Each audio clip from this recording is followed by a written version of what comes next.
سابقوا إلى مغفرة من ربكم وجنة عرضها كعرض السماء والأرض أعدت للذين آمنوا بالله ورسله ذلك فضل الله يؤتيه من يشاء والله ذو الفضل العظيم. بسم الله الرحمن الرحيم. الحمد لله رب العالمين، والصلاة والسلام على سيد المرسلين وخاتم النبيين وعلى آله وصحبه ومن اهتدى بهديه واستنى بسنته إلى يوم الدين. أما بعد، أيها الإخوة والأخوات، لازلنا وإياكم نتواصل مع سلسلة من حلقات الطريق إلى الجنة. الجنة التي نسأل الله عز وجل أن يجمعنا وإياكم فيها. الجنة التي جعل الله عز وجل عرضها السماوات والأرض، كيف بخلقها وكيف بصفتها. الجنة التي أخبر النبي صلى الله عليه وسلم أنها سلعة الله عز وجل، قال: ألا إن سلعة الله غالية، ألا إن سلعة الله الجنة. ما بالكم بهذه الأرض العظيمة التي فيها من الخيرات ومن الأموال ومن الذهب والفضة ومن النعيم. كل هذه الأرض يجعلها الله عز وجل ويكفأها خبزة لأهل الجنة. الأرض بما فيها وبما تحتوي من خيرات ومن نعيم ومن متع، بل يؤتى يوم القيامة بأبأس أهل الأرض قاطبة. أبأس إنسان على وجه الأرض، أكثر إنسان تعذب. ولكم أن تتخيلوا من هو أكثر الناس عذابا في هذه الدنيا. ماذا حصل له؟ كم جاع هذا الرجل؟ كم ضرب هذا الرجل؟ كم تألم هذا الرجل، هذا الإنسان؟ يؤتى به يوم القيامة فيسأله الرب جل وعلا: هل مر بك نعيم قط؟ هل رأيت يوم من الأيام لحظة من اللحظات فيها نعيم؟ قال: لا يا رب، لا والله ما مر بي نعيم قط. فيغمس في الجنة غمسة، لا يدخل الجنة ولكن يصبغ صبغة، يمرر مرور فقط على الجنة. فيقول له الله عز وجل بعد هذا: عبدي، هل مر بك بؤس قط؟ هل رأيت عذاب في حياتك؟ فيقول: لا والله يا رب ما مر بي بؤس قط، ما مر بي بؤس قط. تلك الجنة التي نورث من عبادنا، تلك الجنة التي نورث من عبادنا من كان تقيا. نعم، إن هذه الجنة التي أعدها الله عز وجل لعباده المتقين جنة عظيمة، ليس بالأمر الهين الذي يستهين فيه العبد. ولهذا جاء في الحديث: ألا إن سلعة الله غالية، ألا إن سلعة الله الجنة. كيف نصل إليها؟ ينبغي عليك وعليك أيها الإخوة الفضلاء أن نتذكر أن الجنة مرتبطة بخواتيم الإنسان، خواتيم عمله في هذه الدنيا، كيف يختم له. لأنه جاء في الحديث: فوالله الذي لا إله غيره إن أحدكم لا يعمل بعمل أهل الجنة، يعني طوال حياته يتظاهر أمام الناس أنه من أهل الجنة، حتى ما يكون بينه وبينها إلا ذراع، فيسبق عليه الكتاب، يعني آخر حياته، فيعمل بعمل أهل النار فيدخلها. وإن أحدكم لا يعمل بعمل أهل النار فيما يبدو للناس، يعني في بعض الأحاديث قال فيما يبدو للناس، قال حتى ما يكون بينه وبينها، يعني بينه وبين النار إلا ذراع، فيسبق عليه الكتاب فيعمل بعمل أهل الجنة فيدخلها. ولهذا الله عز وجل يقول: يا أيها الذين آمنوا اتقوا الله حق تقاته ولا تموتن، اتقوا الله حق تقاته ولا تموتن إلا وأنتم مسلمون. نعم، إن القضية الكبرى ألا يموت الإنسان إلا على خاتمة حسنة. ولهذا جاء في الحديث: من كان آخر كلامه لا إله إلا الله دخل الجنة. ولهذا يروى عن كثير من الصالحين أن الله عز وجل أكرمهم بهذه الخاتمة الحسنة. انظروا مثلا إلى عمر بن الخطاب رضي الله عنه، كيف مات وعلى أي أحواله قتل. إنه كان يصلي بالناس صلاة الفجر، فطعن رضي الله عنه ولا زال ينزف حتى توفي. وهذا الإمام علي رضي الله عنه وأرضاه. أبو الحسن طعن وهو يذهب لصلاة الفجر يوقظ الناس للصلاة، فطعن رضي الله عنه، وكان هذا سبب وفاته. وهذا عمر بن عبد العزيز رحمه الله رحمة واسعة، قبيل وفاته وهو في اللحظات الأخيرة في السكرات قال لمن حوله اخرجوا، قال لزوجته وإخوانها ومن حوله اخرجوا من الغرفة. قالوا لما يرحمك الله؟ قال إني أرى وجوها ليست وجوه إنس ولا جن، أرى كأن هناك مخلوقات تأتيني ليست من الإنس وليست من الجن، رأى الملائكة ربما قبل أن يموت. تقول فاطمة فخرجنا فسمعناه خلف الباب يقول أهلا أهلا بالوجوه ليست وجوه إنس ولا جن، ثم قرأ قول الله عز وجل تلك الدار الآخرة نجعلها للذين لا يريدون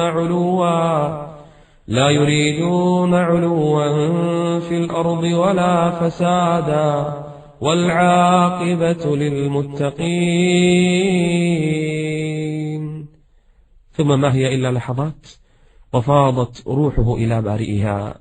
القضية بالخواتيم، ولو كنا نعلم متى نموت لأحسننا خواتيمنا، لكن المصيبة أن الموت يأتي بغته، وأن السكرة ربما تذهب بالعقل، فلا يستطيع الإنسان حتى أن يلفظ لا إله إلا الله إلا إذا ثبته الرب جل وعلا.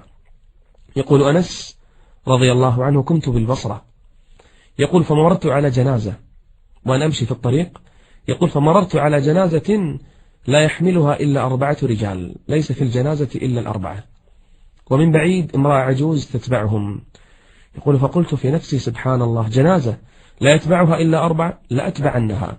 يقول فمشيت خلف الجنازة، يقول فصليت مع الناس 4 نفر، يقول ثم دفنا هذه الجنازة، يقول ثم سألتهم أخبروني عن شأن هذه الجنازة، لما لا يمشي فيها إلا 4 نفر؟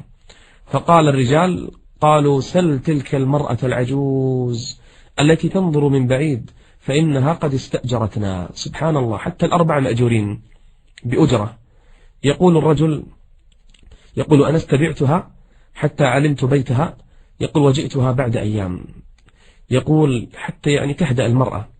يقول فلما طرقت الباب خرجت المرأة العجوز، يقول سلمت عليها فسألتها عن خبر هذه الجنازة التي لم يحملها إلا 4 نفر مأجورين، جنازة من هذه؟ فقالت المرأة هذه جنازة ابني. قال أخبريني عن قصته. قالت ابني لما جاءت ساعة وفاته ناداني فقال لي يا أماه أتريدين السعادة لي؟ قالت الأم نعم يا بني.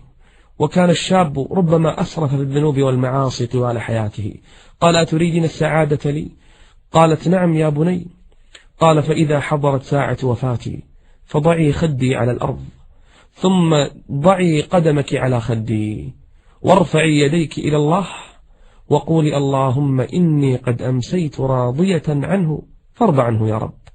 يعلم ما معنى دعاء الأم للابن، ويعلم أنه ربما يكون قد عصى أمه وأسرف في العقوق، الآن يريد رضاها في آخر حياته. انظروا التوفيق من الله عز وجل، انظروا حسن الخاتمة. تقول المرأة، يقول أنس فرأيتها تضحك، قلت لم تبتسمين يا أمة الله، لم تضحكين؟ قالت فعلت الذي أمرني به ابني. قلت ثم ماذا؟ قالت رأيته في المنام. قلت ماذا قال لك؟ تقول الأم رأيت ابني في المنام مسرورا قد ابيض وجهه وخرج منه النور، فقلت له يا بني ماذا صنع الله بك؟ فقال لي يا أماه قدمت على رب كريم غير ساخط علي ولا غضبان. قلت بما ذلك يا بني؟ قال بدعوتك لي يا أماه، بدعوتك لي يا أماه. يثبت الله الذين آمنوا بالقول الثابت في الحياة الدنيا وفي الآخرة، ويضل الله الظالمين. ويفعل الله ما يشاء. التثبيت قبيل الوفاة من الله عز وجل وحده. ولهذا كان أكثر دعاء النبي عليه الصلاة والسلام: اللهم يا مقلب القلوب ثبت قلبي على دينك. اللهم يا مقلب القلوب ثبت قلبي على دينك. القضية ليست بالشطارة وليست بالحفظ، فكل الناس يحفظون لا إله إلا الله، لكن من يوفق لها قبل الوفاة؟ من الذي يحسن الله عز وجل خاتمته؟ ولا بعضكم تخفاه قصة ذلك الشاب الذي أسرف على نفسه بالذنوب والمعاصي، وآخر ليلة في حياته جاءه رجل من الصالحين فدعاه أن يذهب معه إلى مجلس ذكر وإلى الصلاة. يقول بعد أن تردد ولم يكن يصلي منذ سنوات، يقول ذهبت مع هذا الرجل الصالح فصليت المغرب فإذا به يبكي أثناء الصلاة. لما بكى هذا الرجل؟ بكى لأن الله عز وجل أنار قلبه، لأنه شرح صدره. وبعد أن جلس معهم بعد صلاة المغرب ذهب إلى بيته. تقول زوجته: أول مرة يأتينا مبكرا، فسألته عن الخبر فأخبرها بالقصة، وهي التي أخبرت قصته. تقول الزوجة: فنام أول مرة في حياته ينام مبكرا في الليل. تقول وفي أثناء الليل آخر الليل تفقدته بالفراش لم أجده، بحثت عنه في البيت لم أجده، إلا تقول سمعت همسا في غرفة من الغرف. تقول دخلت آخر الليل فوجدت زوجي يصلي آخر الليل. البارحة كان في لهو وطرب وسكر وغناء، كان لا يصلي ولا يذكر ربه، كان مصرا على الذنوب والمعاصي. أما الليلة فهو يقوم آخر الليل، والله عز وجل يقول: هل من مستغفر فأغفر له، هل من داع فأستجيب له. تقول الزوجة الصالحة: فرحت استبشرت. تقول ذهبت أتوضأ لأصلي وراءه. تقول توضأت رجعت إلى الغرفة دخلت فإذا زوجي ساجد، وأقرب ما يكون العبد من ربه وهو ساجد. تقول انتظرته حتى يقوم من سجوده لم يقم. تقول طال علي المقام، كل هذا السجود أطال السجود. تقول ناديته لم يجبني، يا فلان لم يرد علي.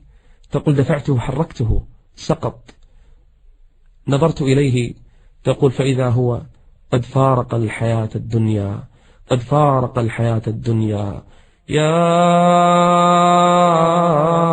أيتها النفس المطمئنة ارجعي إلى ربك راضية مرضية فادخلي في عبادي وادخلي جنتي. نعم، إن الواحد منا لا بد له أن يفكر كيف سيختم الله عز وجل لي. فإذا أردت أن يختم الله عز وجل لك بخاتمة حسنة كن مستعدا دائما.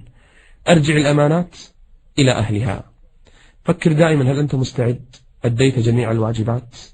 هل أنت منتظر فإذا جاءك ملك الموت أحببت لقاء الله عز وجل؟ أم أنك إذا جاءتك ساعتك وجاءتك المنية قلت كما يقول القائل: رب ارجعون لعلي أعمل صالحا فيما تركت، فيرد عليك فيقال: كلا إنها كلمة هو قائلها ومن ورائهم برزخ إلى يوم يبعثون. انظر في الناس يمنة ويسرة، كم منهم يموت على ذكر الله وطاعته، وكم منهم يموت على الفسق والفجور والغنى والطرب وترك الصلاة وهجر القرآن. انظر حولك واعتبر بالناس، عل الله عز وجل أن يحسن خاتمتنا وإياكم. طريق سهل ميسر لدخول الجنان، من كان آخر كلامه لا إله إلا الله دخل الجنة. أسأل الله عز وجل أن يحسن خواتيمنا. أقول هذا القول وأستغفر الله لي ولكم، وصل الله وسلم على نبينا محمد وعلى آله وصحبه. لا إله إلا الله، لا إله إلا الله، لا إله إلا الله، ما لنا رب سواه.